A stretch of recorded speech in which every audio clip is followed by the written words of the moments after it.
ये कहानी है दो दोस्तों की और उनकी दोस्ती की शुरुआत अभी कुछ ही दिन पहले हॉस्पिटल के एक कमरे से हुई थी, जहां वो दोनों एडमिट थे। दोनों में से जो एक था उसको कुछ ही दिन पहले पैरालिसिस का अटैक आया था, जिसकी वजह से गर्दन से नीचे की पूरी बॉडी पैरालाइज्ड हो गई थी और वो अपनी एक उंगली तक नहीं हिला सकता था।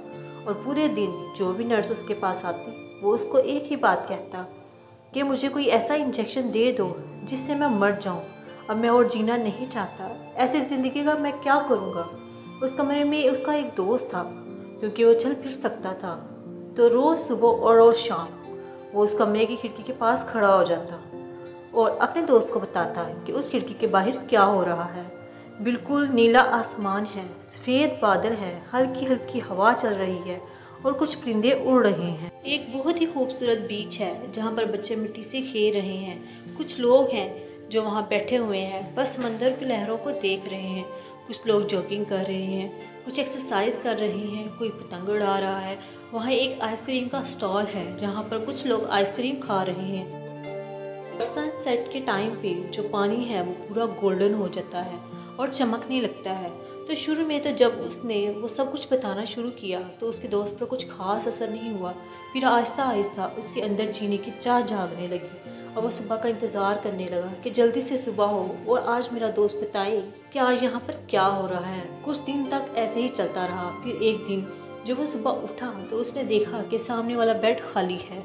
उसने नर्स को बुलाया, उससे पूछा कि क्या वो डिस्चार्ज हो गया है। तो नर्स ने कहा कि आपको तो उन्होंने बताया होगा कि उनके पास कुछ ही दिन बाकी थे और कल रात को ही उनकी डेथ हो गई है।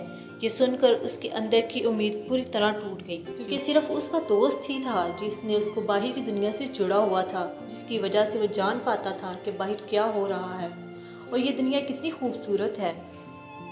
कुछ दिन तक तो वो रोता रहा और उसने जीने की चाह छोड़ दी, लेकिन दूसरी ही तरफ उसके अंदर कहीं नई चाह पैदा हुई कि काश मरने से पहले एक बार मैं खुद अपनी आंखों से देखूं इस खिड़की के बाहर। इस खिड़की के बाहर दुनिया कैसी है।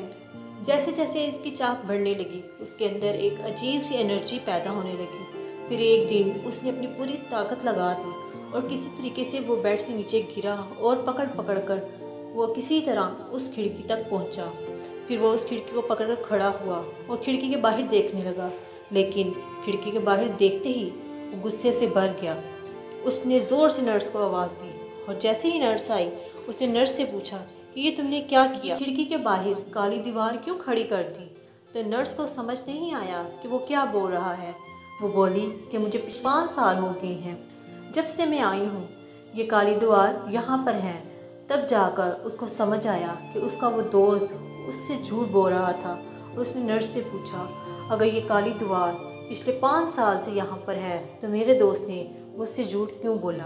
तो नर्स थोड़ा सा मुस्कुराई और बोली मैं ये तो नहीं जानती कि उन्होंने आपसे झूठ क्यों कहा, लेकिन इतना ज़रूर जानती कि जो भी कुछ उन्होंने आपसे कहा उस वजह से आप अभी अपने पैरों के ऊपर खड़ी हैं। तो इस कहानी से हमें ये सबक मिलता है कि हमारे जो अल्फाज हैं, वर्ड्स हैं, जो हम अपने मुंह से निकालते हैं उसकी इतनी पावर है जिसकी कोई हद नहीं। वो किसी आदमी को गिरा भी सकते हैं और उसको उठा भी सकते हैं। ये अब आपके ऊपर है कि आप अपनी इस पावर को यूज़ करते हो या मिस यूज़ करते हो। Please like, share, comments and subscribe our Words Talker channel. Thanks for watching.